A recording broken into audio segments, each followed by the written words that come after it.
दोस्तों नमस्कार। हिंदुस्तान में अनधिकृत रूप से आने वाले लोगों की समस्या बढ़ती जा रही थी।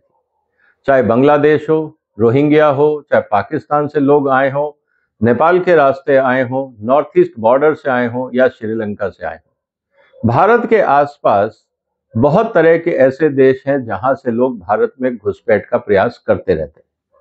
लेकिन समस्या भारत की ये हो जाती थी कि ऐसे लोगों को जो देश में आके अराजकता फैला सकते हैं, उनको कैसे कंट्रोल किया जाए।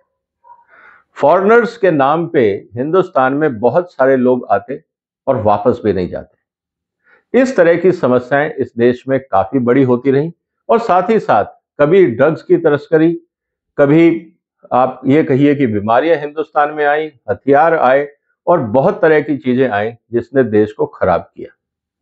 अब भारत सरकार ने एक कानून बनाया है, जो पहले 4 कानून होते थे उनको मिला के एक कानून बनाया है। और वो कानून क्या है, आज हम उसकी चर्चा करेंगे। और सबसे पहले हम ये जानने का प्रयास करेंगे कि आने वाले दिनों में किस तरह से जो ये घुसपैठिए भारत में आ जाते थे और वापस नहीं जाते थे, अब भारत सरकार के पास ऐसी कौन सी क्षमता या ताकत आ गई है कि अब वो इस तरह की हरकतों पे कंट्रोल लगा पाएंगे। इसीलिए दोस्तों, आज जो चर्चा का विषय है वो यही है कि पार्लियामेंट ने जो 27 मार्च जो कानून पास किया है वो है इमिग्रेशन एंड फॉरेनर्स बिल 2025। क्योंकि ये पास हो चुका है, अब ये एक्ट की भूमिका में हमारे देश में लागू हो जाएगा। और अब भारत सरकार को इसके संबंधित कानून बनाने के लिए जो रूल्स और रेगुलेशंस है, बाकी जो प्रोसीजर्स हैं, वो बनाने की अब आजादी मिल गई है, क्योंकि संसद ने इसको अनुमति दे दी है। अब इसमें जो इंपॉर्टेंट चीजें हैं, पहले हम उसको देख लेते हैं। ये जो कानून कवर करता है matters related to immigration, Hindustan में कौन आएगा, उसके पास कैसे कागज होने चाहिए, इसकी बात होती है। मैटर्स रिलेटेड टू फॉरेनर्स, जो विदेशी लोग भारत आएंगे उनके लिए किस तरह का प्रावधान है, कहां पे किन बातों को ध्यान रखना पड़ेगा। जब भी कोई विदेशी भारत में आता है, या तो वो जमीन के रास्ते आएगा, पानी के जहाज के रास्ते आएगा या हवाई मार्ग से आएगा, जो संसाधन उनको लेके भारत में आएंगे उनकी क्या जिम्मेवारियां हैं, ये भी इस कानून में तय की कर दी गई हैं। और अगर कोई इन कानूनों को फॉलो नहीं करता है तो वो क्या अपराध माना जाएगा, उसकी सजाएं क्या है, और आपको अपील का भी मौका दिया जाएगा, आप वो भी कर सकते हैं। और उससे संबंधित जो बाकी कानून है उसकी भी व्याख्या इस कानून में की गई है। अब हम बात करते हैं कुछ महत्वपूर्ण धाराओं की और खासकर कुछ शब्दावली की, जिसको आपको समझना चाहिए। कानून क्या बोलता है? Power to provide for requirements of passport and other travel documents in respect to persons entering into and exiting from India. Bharat में आने और भारत से जाने वाले लोगों के लिए क्या जरूरी होगा, ये कानून इन बातों को क्लियर करता है। साथ ही में for regulating matters related to foreigners including requirement of visa and registration. कोई भी भारत में आएगा तो उसके पास एक वैलिड वीजा होना चाहिए और हिंदुस्तान में आने के बाद उसका रजिस्ट्रेशन मैंडेटरी हो, कि कहां जाएगा, किधर रहेगा, किन बातों का ध्यान रखना है। ये सारे कानून उस मुद्दे पे सामने आएंगे। अब कुछ डेफिनेशंस हैं जिसको समझना बहुत जरूरी है। मैं पूरे कानून पे नहीं जाऊंगा, आपको सिर्फ मैं मुख्य बातें हैं वो बताऊंगा। सबसे इंपॉर्टेंट चीज है एकोमोडेशन। चाहे वो टेम्परेरी हो या परमानेंट हो, जहां पे भी फॉरेनर आके अपने आप को ठहराएगा, एकोमोडेट करेगा। फॉरेनर कहां जा सकता है? किसी व्यक्ति के घर में जा सकता है, अगर वो रिश्तेदार है, दोस्त है। किसी होटल में जाएगा, किसी धर्मशाला में जाएगा, किसी रिलीजियस प्लेस में जाके ठहरेगा, या कहीं किसी कैंप में जाएगा, टूरिस्ट डेस्टिनेशन पे जाएगा, किसी जंगल में जाके हंटिंग के लिए जाएगा। कुछ तो करेगा, कहीं तो रहेगा, रात तो बितानी है। तो वो कहाँ रहेगा उसकी जानकारी भी होना जरूरी, और जहां पे भी वो रहेगा उसको एकोमोडेशन कहा जाएगा। दूसरी इंपॉर्टेंट डेफिनेशन है carrier, who is engaged in the business of transporting people and cargo by air, water and land. तो जैसा मैंने पहले कहा कि किसी भी सवारी से आए वो, चाहे जमीन के रास्ते, पानी के रास्ते, हवा के रास्ते, वो कैरियर है, उसकी भी जिम्मेदारी इस कानून में तय की गई है। अब सबसे इंपॉर्टेंट बात है कि आप फॉरेनर किसको बोलोगे? Any person who is not a citizen of India, जो भारत का नागरिक नहीं है, हम उसको फॉरेनर ही बोलेंगे। चाहे वो इंडियन ओरिजिन का अमेरिकन हो, अगर वो भारत का नागरिक नहीं है तो हमारे लिए वो विदेशी ही कहलाएगा, चाहे उसके माँ बाप हिंदुस्तानी थे। इस बात को आपको समझना होगा। आप एनआरआई कह सकते हैं कि भाई भारत के जो लोग हैं विदेश में रह रहे हैं, आप बहुत सारे इंडियन ओरिजिन लोगों को आप ओआईसी कार्ड दे देते हैं। तो इन सब बातों की बातें हैं अपनी जगह, लेकिन सबसे इंपॉर्टेंट बात है कि ये हमारे कानून के हिसाब से सब फॉरेनर्स हैं।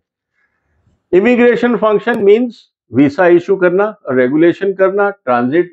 जब थ्रू ट्रांजिट होता है, आपने देखा होगा एयरपोर्ट्स पे कि कनेक्टिंग फ्लाइट्स के लिए लोग ट्रांजिट का वीसा लेते हैं, भारत में स्टे करने के लिए और भारत में मूवमेंट करने के लिए। बहुत सारे ऐसे नेशनैलिटीज हैं जिनको लोकेशन स्पेसिफिक वीसा दिया जाता है। आपको दिल्ली जाना है मीटिंग के लिए, आपको सिर्फ दिल्ली तक का अधिकार है, आप दिल्ली से बॉम्बे नहीं जा सकते, इवन आगरा भी नहीं जा सकते। इस तरह के रिस्ट्रिक्शंस भी उस वीसा डॉक्यूमेंट पे होंगे।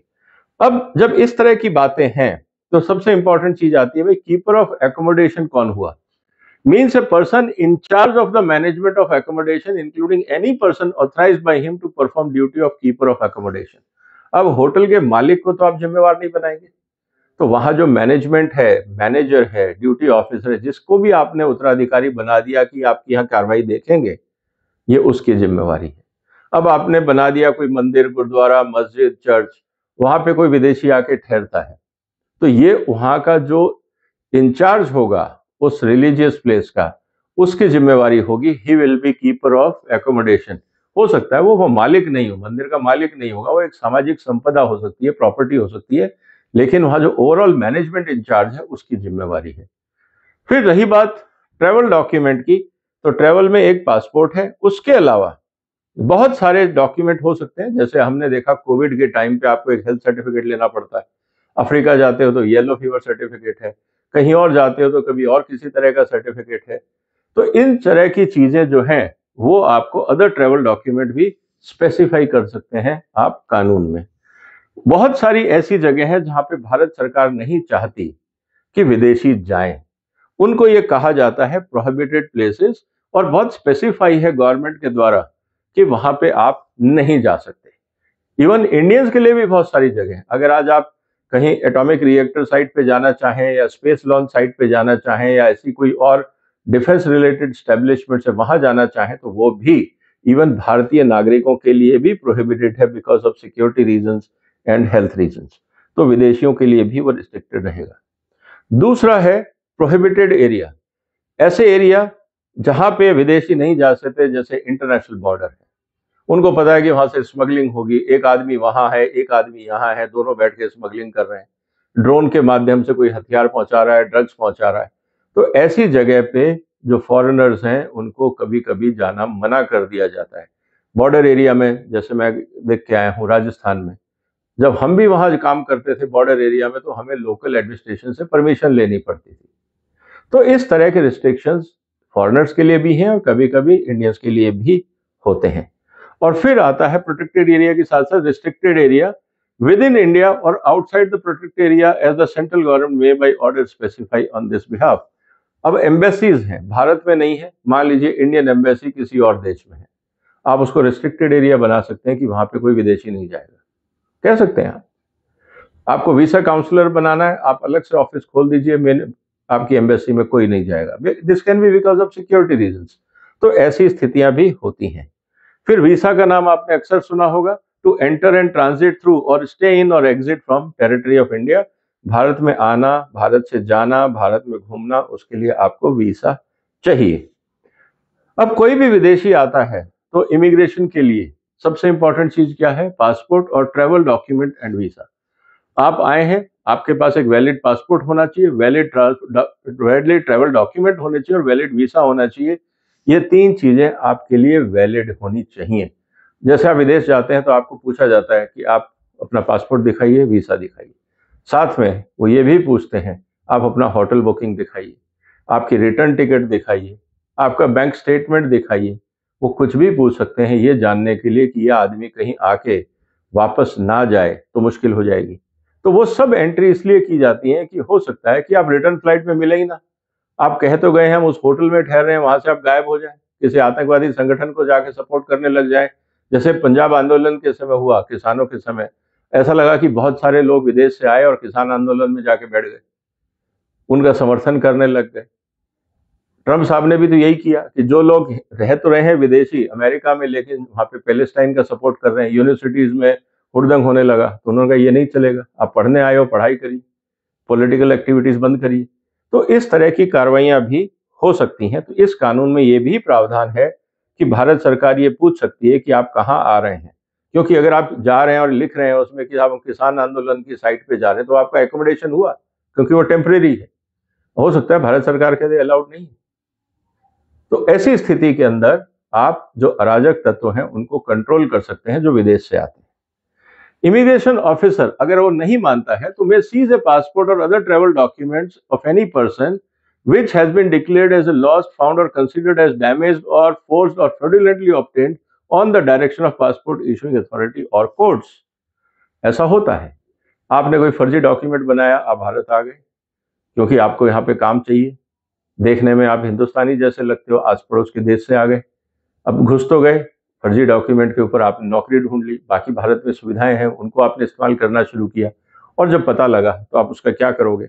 तो ऐसी स्थिति में उन डॉक्यूमेंट को सीज किया जा सकता है। इसके अलावा जो एक और महत्वपूर्ण बात है जिसको हमें समझना चाहिए, matters related to foreigners.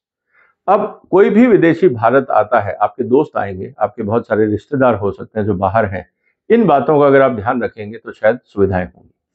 Foreigners on arrival in India shall be required to register with the registration office. Airport पे ही बना हुआ है, जो भी पॉइंट ऑफ एंट्रीज है वहां पे रजिस्ट्रेशन ऑफिस है, वहां पे आप अपनी जानकारी दे सकते हैं कि मैं कहाँ से आया, मेरी पासपोर्ट डिटेल, कहाँ ठहर रहे हैं, क्या कर रहे हैं, वो सारी जानकारी आप वहां दे सकते हैं। अगर आप ऐसा नहीं करते हैं तो सबसे इंपॉर्टेंट बात क्या है कि in particular the without prejudice to generality of the foregoing power, the order and direction or instruction issued under this section will provide the foreigners।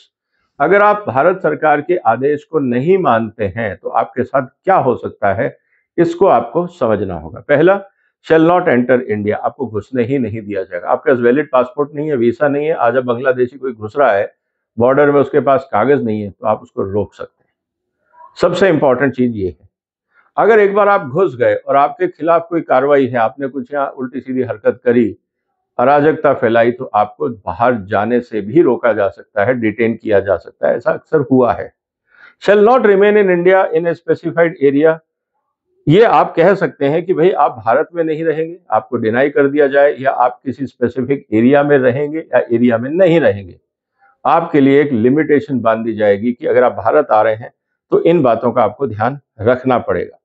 साथ ही साथ आपको और भी आदेश दिए जा सकते हैं कि आपको किस तरह से भारत में अगर आते हैं तो किस तरह की पाबंदी झेलनी पड़ सकती है। या तो आप कहने के अनुसार अपने आप को रिमूव कर दीजिए जैसा भी जरूरत होता है, और shall remove himself or to remain in such area as may be specified। जैसे अभी आपने देखा थोड़े समय पहले एम्बेसीज के लोगों को जहां लगा भारत सरकार, क्योंकि जैसे कनाडा के साथ विवाद बढ़ा तो उन्होंने टारगेट दे दिया भारत सरकार ने कि 1 हफ्ते में या 48 घंटे में आप देश छोड़ दें। ये आदेश भारत सरकार दे सकती है राष्ट्रीय हित में, और लोगों को भी दे सकती है, तो ये भी हमें समझना होगा। साथ ही साथ और भी चीजें इस कानून के तहत स्पेसिफाई की जा सकती हैं, जैसे requiring him to present himself for examination, आपको पूछताछ के लिए बुलाया जा सकता है। आपके पास क्या जानकारी, आप कहाँ से आए हैं, हमें कुछ शक है या हमें पता है कि आप उसके यहाँ आए हैं, इस देश से आए हैं, आपका ट्रैक रिकॉर्ड बताता है कि आप एक संस्था से हैं, तो आप रिलेटेड जानकारी दीजिए। Requiring him to reside in a particular place, ठीक है आप यहाँ रह रहे हैं, आप ये घर छोड़ के नहीं जाएंगे, आप दिल्ली छोड़ के नहीं जाएंगे, आप एम्बेसी के बाहर नहीं जाएंगे, आप कुछ भी इस तरह के रिस्ट्रिक्शंस लगा सकते हैं राष्ट्रीय हित में। Imposing any restriction on his movement, आप देश के किसी और कोने में नहीं जाएंगे, या अगर आप हॉस्पिटल में ट्रीटमेंट ले रहे हैं तो बगैर पूछे आप बाहर नहीं जाएंगे, अगर आप दिल्ली में हैं तो आपको रोज सुबह पुलिस स्टेशन जाकर अपनी हाजिरी लगानी होगी। इस तरह के प्रतिबंध भी दिए जा सकते हैं। और सबसे इंपॉर्टेंट चीज, आपसे प्रूफ ऑफ आइडेंटिटी मांगा जाएगा। आप कहाँ से आए हैं, जी मैं बांग्लादेश से हूँ या नेपाल से हूँ या पाकिस्तान से हूँ, जहाँ से भी है। और अगर आप कहते हैं नहीं मैं तो वेस्ट बंगाल से हूँ, आपसे प्रूफ मांगा जाएगा। अपना एड्रेस दीजिए, माँ बाप का एड्रेस दीजिए, रिश्तेदारों का दीजिए, कहाँ से आए हैं, ताकि पता लग सके कि ये लोग कौन हैं, कहाँ से आए हैं। इसी तरह से आपका फोटोग्राफ लेना और बायोमेट्रिक, फिंगरप्रिंटिंग, आई लिड्स के डिटेल्स, ये सब आई प्यूपिल्स की डिटेल्स, ये सब लेना आपको अब जरूरी हो सकता है, कानून अगर चाहे तो। आप अपने आप को मेडिकल एग्जामिनेशन के लिए भी सबमिट कर सकते हैं। आप विदेशी हैं, आपने कोई भारत में एक्सीडेंट किया, शराब पी हुई थी, नहीं पी हुई थी, ये जानना अधिकार है, तो आपको मना नहीं कर सकते। आप किसी भी तरह से associative from association with people of a specific description, आप किसान आंदोलन में जाके बैठ गए, कोई यहाँ पे धरना प्रदर्शन हो रहा है उसमें चले गए, टुकड़े टुकड़े गैंग के साथ जाके बैठ गए, आप ये नहीं कर सकते अगर आपको आदेश दिया गया है तो। इसके अलावा कोई स्पेसिफिक एक्टिविटी में आप एंगेज नहीं हो सकते। आप विदेशी हैं, आप भारत की पॉलिटिकल एक्टिविटी में एंगेज नहीं हो सकते। आप काम करने आए हैं, बिजनेस करने आए हैं, पढ़ाई करने आए हैं, ट्रीटमेंट कराने आए हैं, आप करिए और वापस जाइए। अब आप कहोगे नहीं मेरा ट्रीटमेंट लंबा चलेगा, तब तक मैं यहाँ पे बैठ के पॉलिटिकल एक्टिविटी में एक्टिविटी करता हूँ, नारेबाजी करता हूँ, वो शायद आप नहीं कर सकेंगे। इसके अलावा आप अपने आसपास कोई और स्पेसिफिक आर्टिकल्स नहीं रख सकते, जैसे कहा गया कि नोबडी विल पोजेस ड्रग्स और आर्म्स। आप कहोगे जी मैं तो मेरे देश में तो हथियार रखता हूँ, हिंदुस्तान में अलाउड नहीं है, आप नहीं रख सकते। आप नशे की दवाइयां नहीं रख सकते। आपको जो भी बाकी प्रतिबंध है वो आपको मानना होगा। And regulating in his conduct, जो भी आपके ऊपर दिशा निर्देश हो वो इस कानून के माध्यम से दिए जा सकते हैं। अब ये सब होने के कारण एक विदेशी को भारत में तभी रहना होगा जब वो भारत के कानूनों के हिसाब से चलेगा। ये बात तो बहुत क्लियर हो गई। अब अगर वो कहीं पे भी जाता है, एकोमोडेशन में रहता है, तो वहां जहां पे भी वो रह रहा है वहां के लोगों की क्या जिम्मेवारी है। हो सकता है कि आप किसी इंस्टीट्यूशन से हो, आप किसी फैक्ट्री के मालिक हो, चलाते हो, कोई होटल आपका बिजनेस हो, एजुकेशन हो, कुछ भी हो सकता है। आपकी क्या जिम्मेवारियां हैं इसको समझना भी अब जरूरी है। तो सेक्शन 8 क्या बोलता है? Obligation of keeper of accommodation and others to furnish detail. Rules में भारत सरकार बताएगी कि आपको क्या क्या जानकारियां इकट्ठी करनी है। जैसे आज आप होटल में जाते हैं तो आपको केवाईसी देना पड़ता है, चाहे आप आइडेंटिटी दो, सरकारी आइडेंटिटी, आधार कार्ड, पैन कार्ड, कोई भी सरकारी डॉक्यूमेंट आपको देना पड़ता है। विदेशी है तो आपको पासपोर्ट देना पड़ता है और बाकी डिटेल भी आपसे ली जाती है। इसी तरह से अब क्या होगा, ये साफ कर दिया गया है कि duty of the keeper of accommodation to submit registration officer with information respect to foreigners accommodated in such accommodation as may be prescribed. आप अगर कहीं पे रह रहे हैं और नॉन कमर्शियल रेजिडेंशियल प्रॉपर्टी है, वहां पे एक एग्जम्पशन है, पूरी तरह से एग्जम्पशन नहीं है, और वो एग्जम्पशन क्या है वो रूल्स में डिफाइन किया जाएगा। लेकिन every foreigner shall furnish the accommodation shall be keeper of the accommodation therefore particular may be required by him। किसी भी विदेशी को अगर आप अपने यहाँ ठहराते हैं तो उसकी जानकारी आपको लेनी होगी। उदाहरण के लिए आप हो सकता है कि सिविल अथॉरिटीज के कहा गया हो, under his control residential premises जो है उसको आपको बताना होगा कि भाई मेरे गांव में या मेरे शहर में रेजिडेंशियल बंदा आया है, ये पेइंग गेस्ट की तरह रह रहा है या टूरिस्ट की तरह रह रहा है, पेइंग गेस्ट रह रहा है, टूरिस्ट की तरह रह रहा है, या मेरा दोस्त है, या कोई स्टडी करने आया है, या सर्वे करने आया है, किसी भी बहाने आ सकते हैं।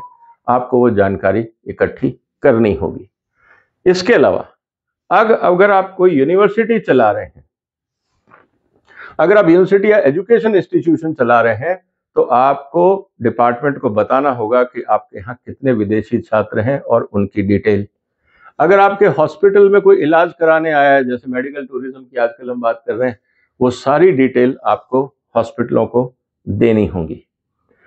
इसके अलावा कोई भी फॉरेनर प्रोटेक्टेड या रिस्ट्रिक्टेड एरिया में बगैर परमिशन के नहीं जाएगा। जैसे बहुत सारे लोग आते हैं कि हमें आपको यूनिवर्सिटी देखनी है, हम आपकी यूनिवर्सिटी में मीटिंग करना चाहते हैं, हम आपके रिसर्च ऑर्गेनाइजेशन में जाके वहाँ पे उनसे कुछ टेक्निकल डिस्कशन करना चाहते हैं, कोई सेमिनार अटेंड करना चाहते हैं, लेकिन वो सेमिनार आपके कैंपस में है और आप यूनिवर्सिटी है भारत सरकार की या रिसर्च सेंटर है। बहुत सारी ऐसी जगह है जहाँ पे आपको एडवांस परमिशन लेनी पड़ती है। अगर नहीं है तो आपको अलाउड नहीं किया जाएगा। इसी तरह से no foreigner was in India on the date, जब वो आया कि कानून आने से पहले जब आप थे, आपको अब जानकारी देनी होगी। आप इस कानून के बाद आते हैं तो भी आपको पूरी जानकारी देनी होगी। कभी कभी लोग अपना नाम बदल लेते हैं। अब नाम बदलते हैं, अगर आपने स्पेलिंग भी बदल ली या उसको शॉर्ट फॉर्म में भी लिखा, तो आप ये नहीं कह सकते कि साहब मेरा नाम है, ये एक्चुअल नाम तो पासपोर्ट में ये है लेकिन मैं शॉर्ट फॉर्म लिख रहा हूँ। आपने जैसे ही शॉर्ट फॉर्म लिखा, पहली बात तो अलाउड नहीं है, फिर आपकी चेंज ऑफ आइडेंटिटी माना जाएगा, आपको उसकी परमिशन लेनी हो। आप ऑफिशियल नेम अलग और पेट नेम अलग करके या फैमिली नेम अलग करके नहीं रह सकते हैं। इस बात को भी हमें समझना होगा। नो पर्सन शेल, अब आप क्या है कि बहुत सारे लोग हैं जिन पे रिस्ट्रिक्शन है, आप उनकी मदद कर रहे हैं कि ठीक है तुमको कश्मीर घूम के आना है, चलो मैं घुमा लाता हूँ अपनी गाड़ी में। जब उस व्यक्ति को अलाउ नहीं है तो आप भी साथ ना दें, वो गैर कानूनी काम माना जाएगा। इसीलिए no person shall knowingly assist any foreigner to escape from the custody और place set apart for residence knowingly harbour any such foreigner. बहुत सारे लोगों को रिस्ट्रिक्शंस हैं, अगर हैं तो आप उसमें भागीदार मत बनिए, आपके लिए प्रॉब्लम्स हो सकती हैं। तो ये सब चीजें इंपॉर्टेंट थी। अब एक जल्दी से मैं आपको बता देता हूं कि जो कैरियर्स हैं उनके क्या ऑब्लिगेशंस हैं। उनके लिए भी ये कहा गया है कि आप किसी भी तरह का जो पैसेंजर लेके आ रहे हैं, अगर उसके डॉक्यूमेंट पूरे नहीं है तो उनको वापस भी आप ही को ले जाना होगा। आपको यहाँ पे, हम हिंदुस्तान में उस व्यक्ति को नहीं रखेंगे। And if any foreigner whose entry has been refused, such foreigner shall be handed over to the carrier by the immigration officer, and it shall be responsible carrier to ensure his removal from India without delay। मतलब return flight से वापस करिए, हिंदुस्तान में नहीं रह सकता। अगर आप गलत आदमियों को ले आए हैं तो हिंदुस्तान की जिम्मेवारी नहीं है। अब ऑफेंसेस क्या है? ऑफेंसेस बहुत क्लियरली उन्होंने कहा है कि 50,000 रुपए का फाइन भी लगेगा। वो तो आपको आदमी लेके जाना ही जाना है, साथ में 50,000 रुपए पर ऑफेंस आपका फाइन लगता है। इसके अलावा अगर आप पैसेंजर लाते हैं इंडिया में and where civil authorities are of the opinion that any carrier has brought a person in contravention of the provisions into India, he may impose a penalty which shall not be less than 2 lakh rupees and extend to 5 lakh on such carriers। तो ऐसी अगर स्थिति आती है तो आपको भी इस बात को ध्यान करना होगा कि वहां पे सजाएं काफी ज्यादा है। इसके अलावा अगर आप फिर भी नहीं मानते हैं तो बार बार अगर गलतियां ऐसी हो रही हैं तो कहने का मतलब है कि आपका जो हवाई जहाज है या बोट है या जो भी साधन है, व्हीकल है, वो सीज किया जा सकता है और डिटेन किया जा सकता है, ताकि इस तरह की हरकतों को आप एनकरेज ना करें। अगर आपने फर्जी डॉक्यूमेंट बनाया है, फिक्टिशियस आपने पासपोर्ट बना लिया, उसकी सजा ऑलमोस्ट डबल हो जाती है। Penalty for using supplied false fraudulently obtained passport and other travel document, जैसा अक्सर होता है, तो सजा होगी 2 साल से कम नहीं होगी और 7 साल तक जा सकती है, और कम से कम 1 लाख रुपए और बढ़ के 10 लाख रुपए तक का भी जुर्माना हो सकता है अगर आपके पास फर्जी डॉक्यूमेंट पाए जाते हैं। तो इसलिए गलत काम ना करें। और ये सब बातें होने से दोस्तों साधन क्या है? साधन यही है कि आप इस बात को समझिए कि देश की सुरक्षा के लिए भारत सरकार जो प्रयास कर रही है उसमें हमें सपोर्ट करना चाहिए। और उसके अलावा power to arrest, head constable या उससे ऊपर कोई भी अधिकारी इस तरह के विदेशी को अरेस्ट कर सकता है। पहले था कि सब इंस्पेक्टर करेगा, उसको रिड्यूस कर दिया है, क्योंकि बहुत सारे ऐसे एंट्री पॉइंट्स हैं जहां हो सकता है कि सीनियर ऑफिशियल्स ना अवेलेबल हो, तो जो भी वहां पे हेड कांस्टेबल होगा उसकी जिम्मेवारी होगी कि इस पे कार्रवाई की जाए। तो सबसे इंपॉर्टेंट बात यह है कि जो 4 कानून हटा के जो नया कानून बनाया गया है, वो 4 कानून क्या थे? आप अगर ध्यान से देखें तो एक तो था पासपोर्ट एंट्री इनटू इंडिया 1920 का, registration of foreigners act 1939, foreigners act 1947, immigration carriers liability act 2000। अब सबसे इंपॉर्टेंट बात क्या है दोस्तों? अगर आप ध्यान से देखें तो 3 कानून तो आज़ादी से पहले के हैं, और ये जो 2 कानून हैं ये तो ऑलमोस्ट फर्स्ट वर्ल्ड वॉर और सेकेंड वर्ल्ड वॉर के आसपास के। तो आज तक हम 100 साल पुराने कानूनों से देश को चला रहे थे। अब जिस तरह से बांग्लादेशी घुसपैठिए आ रहे हैं, रोहिंग्याज आ रहे हैं, अब शायद सरकार को कानून के हिसाब से एक ताकत मिल गई। तो आने वाले दिनों में हो सकता है कि जिस तरह से बांग्लादेश में हम लोग डेवलपमेंट्स देख रहे हैं और उसके बाद फिर उसका असर हम वेस्ट बंगाल में देख रहे हैं, नॉर्थ ईस्ट में देख रहे हैं, सरकार के पास अब एक ताकत है कि वो अपने देश में जो बाहर से अनधिकृत लोग आ रहे हैं उसको कंट्रोल कर सके। उम्मीद है दोस्तों ये जो नया कानून है ये देश में कुछ सुधार लाएगा, खासकर लॉ एंड ऑर्डर को लेके बॉर्डर एरियाज में। आपको क्या लगता है, और कोई ऐसी चीज है जो छूट गई हो इस कानून में? अगर ऐसा कुछ है तो दोस्तों कमेंट बॉक्स में जवाब लिखिए। अब ये कानून इंटरनेट पे है, आप लोग डाउनलोड करके लोकसभा की साइट से या बाकी साइट से डाउनलोड करके पढ़ सकते हैं। आपके लिए मैंने ब्रीफ एनालिसिस कर दिया। इस वीडियो को शेयर करिए अगर आप लॉ स्टूडेंट्स हैं तो उम्मीद है कि आपके लिए सारे हाइलाइट्स मैंने बता दिए हैं, आप उसको ध्यान से देख सकते हैं। आने वाले दिनों में हो सकता है इस पे भी आपको क्वेश्चन आ जाए, लेकिन आम आदमी के लिए कानून जानना वैसे भी ज़रूरी है। आपने वक्त निकाला, आपका धन्यवाद। आप इस वीडियो को शेयर कर सकते हैं, इस चैनल को सब्सक्राइब करिए। फिर मुलाकात होगी एक और महत्वपूर्ण मुद्दे के साथ। तब तक अपना ध्यान रखिएगा। फिलहाल वंदे मातरम।